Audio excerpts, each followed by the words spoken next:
انسان نہیں ہے, وہ کسی ریلیشن سے ہم اس کو ڈیفائن کرتے ہیں. تو وہ جب ہم اسے کسی ریلیشن سے ڈیفائن کریں گے تو وہ پھر ہم اس کے ساتھ عزت کا یا آبرو کا کانسیپٹ جوڑ دیتے ہیں. اور یہ عورت کی ذات کے لیے بھی تکلیف دہ ہوتا ہے کہ آپ اس کو کسی ریلیشن سے, اس کے انسان ہونے کے ناطے اسے کسی دوسرے کے حوالے سے تسلیم کریں. اس وجہ سے بھی عورتوں کے خلاف جو ہے وہ تشدد یا ان کو اکثر مرڈر کر دیا جاتا ہے. فیمینسائڈ کو بھی ہم فردر کیٹیگرائز کرتے ہیں, یعنی عورتوں کو جب ہم مرڈر کرتے ہیں کی بات کرتے ہیں تو اس کی بھی 2 ڈفرینٹ ٹائپس ہیں. ایک تو مرڈر بائی فیملی ممبرز, یعنی جو گھر والے ان کو مرڈر کر دیتے ہیں, اور دوسرا ہے مرڈر آؤٹ سائڈ فیملی, یعنی فیملی سے باہر کے لوگ. مطلب راستے میں بھی آپ دیکھیں اکثر خواتین جا رہی ہوتی ہیں, تو جس طرح سے آپ نے موٹر وے روڈ کا انسیڈنٹ دیکھا تھا کہ ایک عورت جا رہی تھی اپنے بچوں کے ساتھ, تو اس کو رات میں وہاں پر ریپ کر دیا اور وہ تو ریپ کر کے اسے چھوڑ دیا, اکثر مار بھی دیتے ہیں لوگ. تو یہ جو گھروں کے باہر عورتیں قتل ہوتی ہیں ریپ کے نتیجے میں یا ہراسانی کے نتیجے میں, اس کو ہم کہتے ہیں کہ آؤٹ سائڈ فیملی, کہ گھروں کے باہر یا خاندان سے باہر جو ہوتی ہے وہ قتل ہوتی ہیں. اس میں بھی ایک یہ چھوٹی ایک گراف ہے جو میں نے آپ کو پہلے بھی بتایا ہے کہ ہر 1 گھنٹے کے اندر دنیا بھر میں 5 عورتیں جو ہیں وہ قتل ہوتی ہیں. اب اس قتل کو ہم فردر ایک اور قتل کی جو کیٹیگری ہے آنر کلنگ ہے, اس میں ہم عورت کے قتل کو دیکھتے ہیں, یعنی عزت کے نام پر قتل, جس میں دنیا بھر میں سب سے زیادہ جو عورتیں مرڈر ہوتی ہیں وہ آنر کلنگ کے نتیجے میں ہوتی ہیں, عزت کے نام پر قتل. اب یہ یہاں پر یہ سوچنے کی بات یہ ہے کہ کیا صرف عورت کے ساتھ ہی عزت کا کانسیپٹ ہے, مردوں کی عزت نہیں ہے؟ کیا اگر کسی دن عورتیں یہ سمجھیں کہ اس کے بھائی یا باپ یا بیٹے نے عورت کی عزت کے خلاف کام کر دیا ہے, اس نے کسی لڑکی کو چھیڑ دیا ہے باہر, لڑکی کے بھائی نے یا لڑکی کے باپ نے کسی دوسری عورت کو چھیڑ دیا اور اس لڑکی کو پتہ چل گیا. اب اگر عزت ایک خاتون کی بھی تصور کی جائے تو وہ کیا آپ سمجھتے ہیں اس کو کس طرح سے ریئیکٹ کرنا چاہیے؟ جس طرح سے مرد ریئیکٹ کرتے ہیں کہ وہ مار دیتے ہیں عورت کو, اگر ان کی سو کالڈ عزت پہ حرف آ جائے تو وہ عورت کو ہی ختم کر دیتے ہیں. اگر سملر سچویشن میں ایک عورت یہ دیکھے کہ اس کے باپ بھائی یا بیٹے نے ایسا کام کیا ہے, وہ ایسا سٹیپ کیوں نہیں لیتی؟ اس پر ہم بعد میں بات کرتے ہیں. تو آنر کلنگ میں جو ہے عزت کے نام پر قتل ہے, اس میں بھی یونائٹڈ نیشن کی رپورٹ ہے کہ ہر سال تقریباً 5000 عورتیں عزت کے نام پر جو ہیں وہ قتل ہوتی ہیں اراؤنڈ دا ورلڈ. تو اب یہ جو عورت قتل ہوتی عزت کے نام پر, اس کے معاشرتی وجوہات بھی ہیں, اس کی مذہبی وجوہات بھی ہیں. اب اکثر لوگ جو ہیں وہ یہ سمجھتے ہیں کہ اگر عورت نے پسند سے شادی کر لی تو یہ مذہب کے خلاف ہے, حالانکہ ایسی بات نہیں ہوتی ہے, لیکن وہ مذہب کے ساتھ اس کے پسند سے شادی کرنے کو جوڑ دیتے ہیں, حالانکہ وہ ایک کلچرل ایشو کے یا ثقافتی مسئلہ یا معاشرتی کے ہیں, لیکن اس کو وہ مذہب کے ساتھ بھی جوڑ دیتے ہیں. تو اس وجہ سے بھی عورت کو عزت کے نام پر قتل کر دیا جاتا ہے کہ اگر وہ اپنی پسند سے شادی کر لیتی ہے کسی دوسرے یا ذات سے باہر شادی کر لیتی ہے. اب انڈیا میں تو آپ دیکھیں کہ جو دلت ہیں, جو نچلی ذات کے ہیں, اگر وہ کسی اوپر والی ذات کے ساتھ ان کا کوئی رشتہ بن جائے تو وہ دونوں کے لیے بڑا ڈینجرس ثابت ہوتا ہے, اسپیشلی جو ان کی دلت کمیونٹی ہے, نچلی ذات کی ہے, تو ان کے لیے تو انتہائی ہارریبل ہوتا ہے کہ اگر ان کی خاندان کی کوئی لڑکی یا ان کے خاندان کا کوئی لڑکا اپنے سے اوپر والی ذات کے ساتھ رشتہ بنائے تو پھر ایسی صورت میں دونوں کو ہی قتل کر دیا جاتا ہے. یہ ہندوستانی معاشرے میں بھی ہے, پاکستانی سوسائٹی میں بھی ہے, اور اس پر آپ دیکھیں گے بہت ساری فلمیں بھی اور بن چکی ہیں, ڈاکومنٹری فلمز بھی بن چکی ہیں. تو اسی کے اوپر جب میں یہ پریزنٹیشن تیار کر رہی تھی تو ایک فلم میں نے دیکھی انڈیا کی, تو اگر ٹائم آپ کے پاس ہو تو وہ بھی دیکھیے گا. اس کا نام ہے NH10 اور وہ آنر کلنگ پر بنی ہوئی فلم ہے, تو وہ آپ ضرور دیکھیے گا. یہ ایک چھوٹا سا گراف ہے جو کہ سندھ کا ہے, اور یہ 1 سال کے اندر آپ دیکھ سکتے ہیں کہ سندھ میں 2020 اور 21 کے درمیان کتنی خواتین جو ہیں وہ مرڈر ہوئی ہیں آنر کلنگ کے نام پر, 67, اور مرد کتنے مرڈر ہوئے ہیں 16. تو آپ دیکھ سکتے ہیں کہ یہاں بھی تناسب جو ہے وہ عورتوں کا زیادہ ہے, اور یہ سما نیوز کی رپورٹ تھی جو میں نے یہاں پر کوٹ کی ہے. اچھا, آنر کلنگ کے بعد ہم فزیکل وائلنس میں یا جو مرڈر ہے دیکھتے ہیں, اس میں ہم ہسبینڈ یا پارٹنر کے ہاتھوں ہونے والے قتل کو دیکھتے ہیں کہ, اور اس میں یہ آپ پکچر دیکھ سکتے ہیں کہ جو میں پہلے آپ کے ساتھ شیئر کری تھی کہ دنیا بھر میں ٹوٹلی جتنا سال میں مرڈر ہوتا ہے میل یا فیمیل، اس میں میجر جو قتل ہوتا ہے وہ مرد کا ہی ہوتا ہے. یعنی یہاں پر آپ دیکھ سکتے ہیں کہ 81% دنیا بھر میں سال میں جتنے مرڈر ہیں ان میں 81% میل تھے اور 19% جو تھی وہ عورتیں تھیں. لیکن اگر ہم اس کو شفٹ کریں، فیملی کے ہاتھوں یا خاندان میں جو قتل ہوتا ہے اس کا زیادہ حصہ عورت ہوتی ہے، اور اس میں دیکھیں 64% عورتیں ہیں جو فیملی وائلنس کے نتیجے میں مرڈر ہوتی ہیں اور 36% مرد حضرات ہیں. اور اسی طرح سے جو آپ کے ہسبینڈز ہیں، ہسبینڈز کے ہاتھوں 82% خواتین مرڈر ہوتی ہیں اور 18% مرد یعنی بیویوں کے ہاتھوں بھی قتل ہوتے ہیں. اچھا، تو یہ تھا ہسبینڈ یا جو پارٹنر کے ہاتھوں خواتین قتل ہوتی ہیں، جس کے نتیجے میں دنیا بھر میں ہم نے دیکھا ہے کہ 82% خواتین دنیا بھر میں قتل ہوتی ہیں اپنے ہسبینڈز یا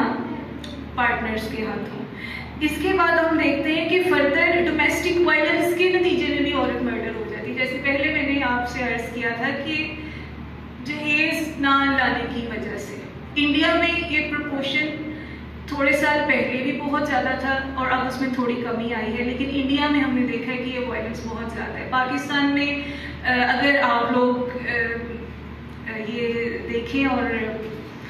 پرانے نیوز پیپرز کو اگر آپ دیکھیں 80s کے ہو گئے، 80s سے لے کے 90s تک، جب تک گیس والے چولہے نہیں آئے، تو اس اخبارات کے جو جرائم والے سیکشنز اگر آپ دیکھیں تو آپ کو آئے روز چولہا پھٹنے کے نتیجے میں عورتوں کے قتل ہونے کے واقعات ملتے ہیں ڈیلی بیسس پر. تو وہ کیوں چولہا پھٹ جاتا تھا اور ہمیشہ عورت اس کا شکار ہو جاتی تھی؟ تو اس کی ایک ریزن یہ تھی کہ وہ بہو اچھی نہیں لگی،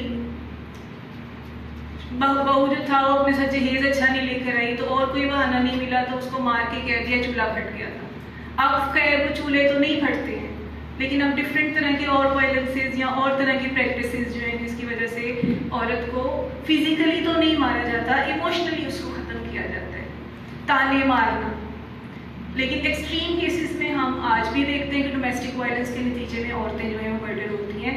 ہسبینڈس کے ہاتھوں بھی اور پارٹنرز کے ہاتھوں بھی. جیسے نور مقدم کا کیس اگر آپ لوگوں نے سنا ہو تو وہ اپنے پارٹنر کے ہاتھوں انتہائی برے طریقے سے اس کو قتل کیا گیا. تو یہ ساری ڈومیسٹک وائلنس کے نتیجے میں ہوتی ہے. اور اس کا مقصد کیا ہوتا ہے؟ ڈومیسٹک وائلنس کا مقصد کیا ہوتا ہے؟ عورت کو سبارڈینیٹ کیا جائے، اس کو اپنی ماتحت رکھا جائے. دین ہم بات کرتے ہیں عورت کے اوپر ہونے والے ڈفرینٹ تشدد پر ہم لوگ بات کر رہے ہیں. تو ایک جو ایکسٹریم فارم ہے تشدد کی مرڈر ہے، اور اس کے بعد آپ دیکھیں سیکشول وائلنس یا جنسی تشدد کی ہم بات کرتے ہیں. تو جنسی تشدد کی جب ہم بات کرتے ہیں تو یہ کیا ہے؟ جنسی تشدد کیا ہے؟ یعنی آپ عورت کو کسی اپنے جسمانی قوت کے بلبوتے پر اس پر حاوی ہو جائیں اور اس کو ایسے کام کے لیے کہیں کہ جو اس کی ذات اس کو نہیں مناسب سمجھتی، اس کے ساتھ آپ زیادتی کرتے ہیں، جنسی زیادتی کرتے ہیں، تو اس کو ہم کہتے ہیں سیکشول وائلنس. اب یہاں پر ہمیں یہ دیکھنا ہے کہ کیا سیکشول وائلنس کوئی جو ہے وہ آؤٹ سائڈ دا فیملی ہی کرتا ہے، یا فیملی کے اندر بھی ایسے واقعات ہوتے ہیں کہ جس میں عورتوں پر جنسی تشدد جو ہے وہ کیا جاتا ہے؟ کیا ہسبینڈ بھی اپنی وائف پر جنسی تشدد کرتا ہے کہ اگر وہ ایسا کرتا ہے تو ہم اس کو تشدد کہیں گے، یا ہم اسے کہیں گے نہیں یہ تو مرد تھا اور اس کا تو رائٹ بنتا ہے یہ سب کرنا؟ تو یہ والے وہ مسائل یا ایشوز ہیں جن پر آپ لوگوں کو سوچنا ہے کہ جنسی تشدد اگر عورت پر ہوتا ہے تو اس کی کتنی ٹائپس ہیں، کس طرح سے ہوتا ہے. اور یہ نہیں ہے کہ کوئی غیر بندہ ہی جنسی تشدد کر رہا ہے کسی عورت پر. یہ والا جو کام ہے وہ آپ کے گھروں میں بھی ہو سکتا ہے، فادرز، بھائی. اور یہ کوئی ایسی بات نہیں ہے کہ ہم اپنے طور سے ہی یا ہوائی باتیں کر رہے ہیں، اس کی رپورٹس ہیں. ابھی پچھلے دنوں ہی ایک جو ہے کشمیر ایریا سے رپورٹ ہے کہ ایک بھائی اور بیٹے، باپ نے اپنی بہن اور اپنی بیٹی کے ساتھ اس طرح سے جنسی تشدد جو تھا وہ کیا. تو یہ ایک ایسی بات ہے کہ جو بالکل ہوائی بات نہیں ہے اور یہ ہوتا ہے، اور اس کے اوپر ہم سب خواتین کو سوچنا چاہیے. اور فردر ہم جب اس پریزنٹیشن میں آگے اس کے ڈفرینٹ پہلوؤں پر غور کریں گے تو ہم دیکھیں گے کہ عورتوں کو اگر ایسی کوئی خبر ہوتی ہے تو ان کو کس طرح سے دیکھنا چاہیے اس بات کو. تو سیکشل وائلنس یا جنسی تشدد ہے وہ کس چیز پر بیس کرتے ہیں، اس کی بنیاد کیا ہے. اگین ہمیں وہی بات کہنی پڑے گی کہ پدر شاہی نظام یا پدرسری نظام اور جو پاور امبیلنس ہے دونوں صنفوں کے درمیان، مرد اور عورت کے درمیان جو پاور امبیلنس ہے، وہ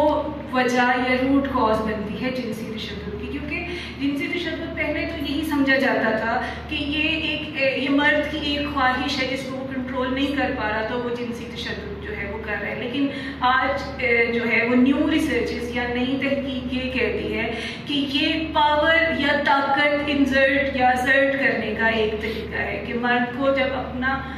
پاور یا طاقت عورت کے اوپر آزمانی ہوتی ہے تو وہ جنسی تشدد کی طرف جو ہے وہ راغب ہوتا ہے.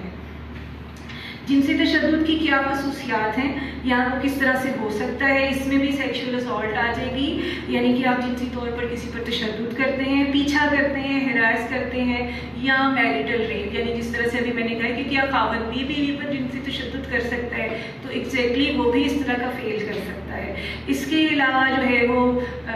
انٹچڈ انوانٹیڈ سیکشول ٹچنگ، یعنی نہ چاہتے ہوئے بھی آپ کسی کو چھیڑتے ہیں یا ہاتھ لگاتے ہیں، مرد حضرات اس طرح سے کرتے ہیں،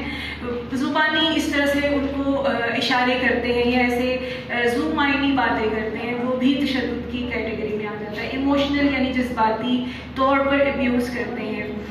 اچھا، اب اس میں جیسے ابھی میں نے کہا کہ یہ جنسی تشدد کرنے والے کون لوگ ہوتے ہیں، تو اس میں دیکھیں ہر طرح کے لوگ شامل ہوتے ہیں. جیسے ابھی میں نے آپ کو بتایا وہ فیملی سے بھی ہو سکتا ہے، وہ آؤٹ سائڈ فیملی بھی ہو سکتا ہے، دوست بھی ہو سکتا ہے، آپ کا کوئی، آپ جہاں پر کام کرتی ہیں آپ کا کوئی پارٹنر ادھر جو ورک پلیس پر آپ کے ساتھ کام کرنے والا ہے وہ بھی ہو سکتا ہے، کوئی آپ کا ویسے ہی جاننے والا بھی ہو سکتا ہے. تو کوئی بھی بندہ ہو سکتا ہے. اس میں یہ نہیں ہے کہ ایک خاص قسم کا طبقہ ہے جو یہ کام کرتا ہے، ایک خاص قسم کے جو